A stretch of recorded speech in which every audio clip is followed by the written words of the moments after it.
ராமநாதங்கிறது யார் சார்? எதுக்கு sir? 3000 money order வந்திருக்கு. 3000?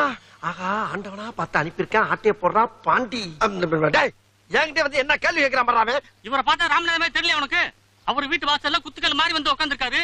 ராமநாதன் கிட்டே வந்து ராமநாதன் எங்கன்னு கேட்டா அவர் எங்கேயா போவார் பாவம்? வீடு பூட்டி இருக்கு, அதான். நான் பூட்ட போட்டு புறப்பட்டு கிருகிருன்னு வந்துருச்சு உட்காந்துருக்கேன். அதுக்காண்டி என்கிட்ட வந்து ராமநாதன் என்ன அர்த்தம்? ஊருக்கு புதுசு சார். என்ன பண்ணலாம் புதுசு? இவனாச்சும் கொஞ்சம் கோவக்காரையா? நாளா கொடூரமானவன். இப்ப நீ கேட்ட கேள்விக்கு என்ன கோவம் இருந்தா போஸ்ட் மாடமா இருப்ப நீ. அண்ணே விடுங்கண்ணே, அவன் தான் புதுசுட்டான்ல, எங்கே கேள்வி பண்ணும் கொண்டாயா கேட்கிறான். ஊருக்குள்ள வர்றப்ப ராமநாதன் யாரு எவரு எப்படி இருப்பாருன்னு என்ன விசாரிச்சு வர்றது. வந்தவன ராமநாதன் யாருன்னு ராமநாதன் ஏன் கையெழுத்து இந்தா கொண்டா. என்னங்க ராமநாதன் போட்டுருக்கீங்க? மணி அடுக்கலாம் அப்படிதான் போடுவேன். அதான் எனக்கு செஞ்சு பத்து போ. டிப்ஸ் உனக்கு சப்பாரி டிப்ஸ் கிட்ட பிச்சை எடுத்துக்கிட்டு டிப்ஸ் இவளுக்கு எல்லாம் கரிஞ்சோறு போடுறது. நம்ம ஒரு ஹோட்டல்ல போய் பிரியாணி சாப்பிட்டு சில்பா செட்டிங்க